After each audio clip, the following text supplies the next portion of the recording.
Introducing at this time, the challenger, being accompanied to the ring by Taz. From Chico, California, weighing 278 pounds, the Machine, Brian Cage. Brian Cage, the FTW champion. That is not an officially recognized title here. Ladies and gentlemen, the FTW champion from Cincinnati, Ohio, weighing 231 pounds. He is the All Elite Wrestling World Champion, Jon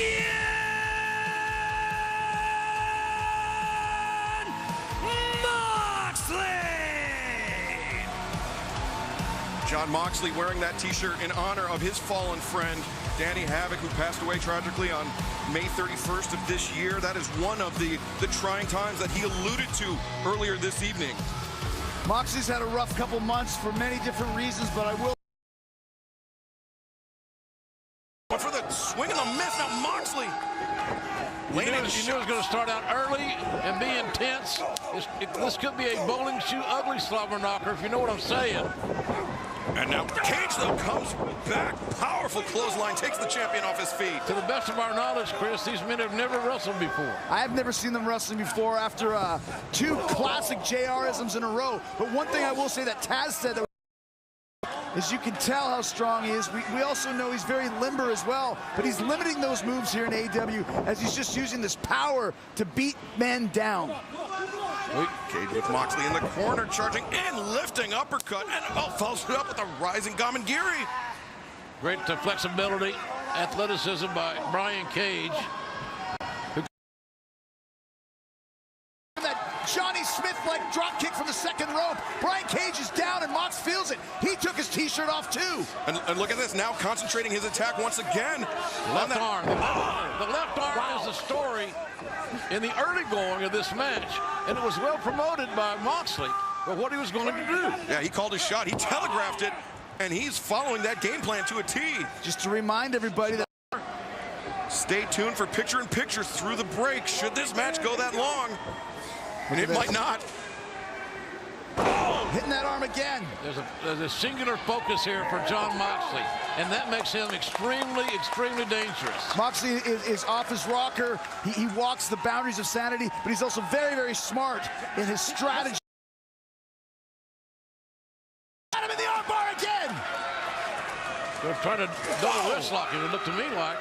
And the power of Brian Cage, he's fleeing Moxley off of him. But he does have that Achilles heel, or the Achilles bicep tendon, if you will, and Moxley's relentless going after it as they spill out onto the floor. Walking through the barricades, now out on the floor here at Daly's place. And this is... No. Blocking.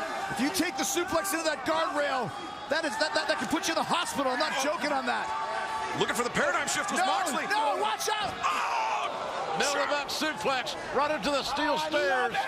That's the barricade. How can Moxley continue? Folks, stay with us. Picture in. And it started when he threw him he suplexed him into the guardrail. Here we go. Shoulders are down. And then he body slammed him into the guardrail. He's picking him apart. Look at this man. Look at the size of his quads as he stretches Mox's face back. Camel clutch. Sitting on the lower back of the champion, Jon Moxley. Cage has his fingers laced underneath the champ's chin. The Iron Sheik will want a royalty. And look at this, Moxley.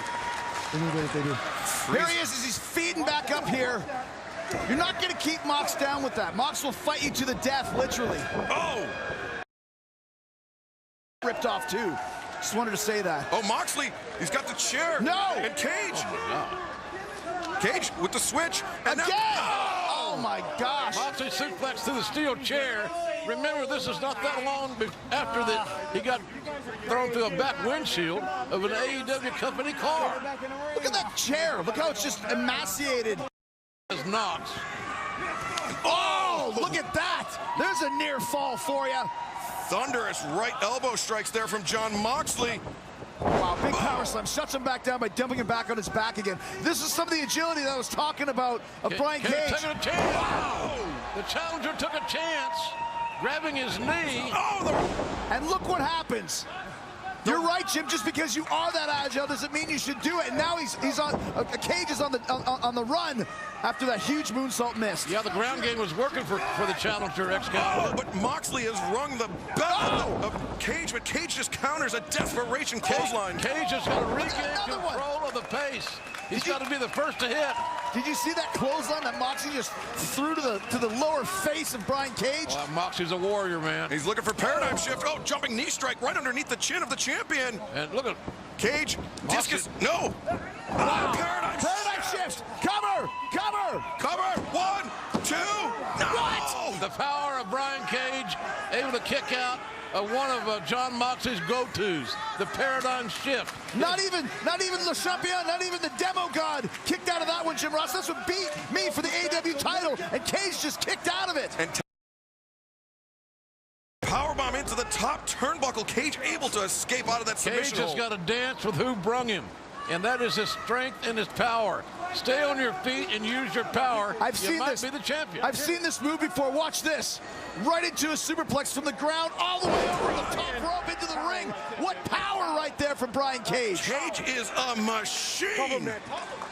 And the human suplex machine stands on the ground and him on. Cage is on fire. This might be Cage's night, guys. Moxley's got to reach down and find something he hasn't felt perhaps in quite a while. He's got him down again. And now Moxley, he transitions. He's attacking the shoulder of Cage as well as the bicep here. It's all connected, Excalibur. It's that left arm of Brian Cage that's surgically repaired. Moxley knows exactly what he's doing. And you notice Moxley putting himself in the way of the ropes to prevent an escape by Brian Cage.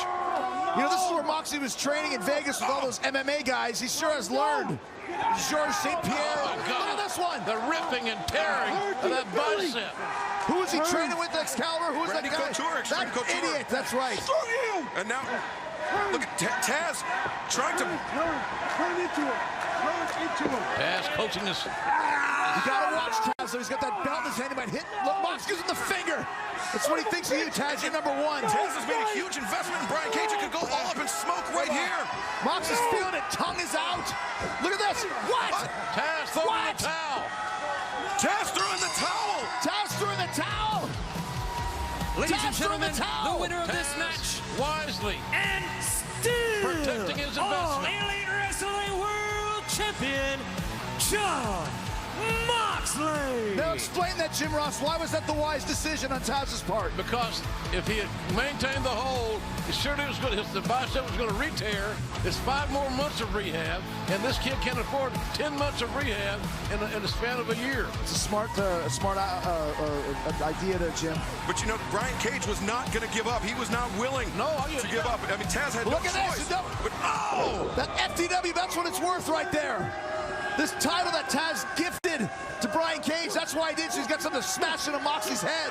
Cage's right hand is healthy. His arm is healthy. And he is just hammering. He's not using that revenge on the man that put him out for over a month since Double or Nothing.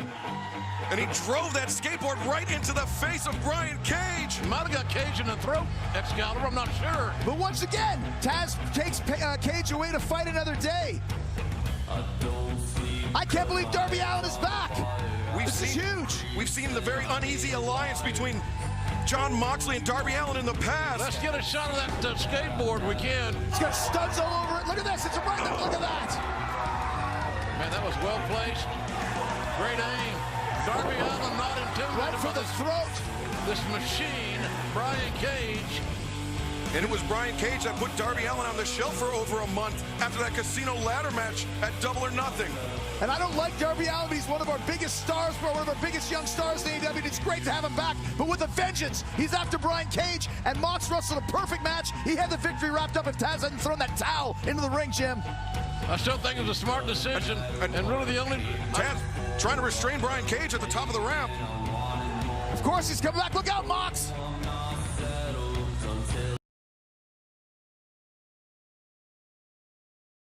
And strategical move. You don't make any money if you don't work. Being off work doesn't get you to the pay window very often. And that's Taz's meal ticket right there. You know, Darby Allin and Jon Moxley have had this weird, odd fellow relationship since back from last year. They're kindred spirits in their weirdness. Brian Cage just pushing through all the officials, through the staff here. Look at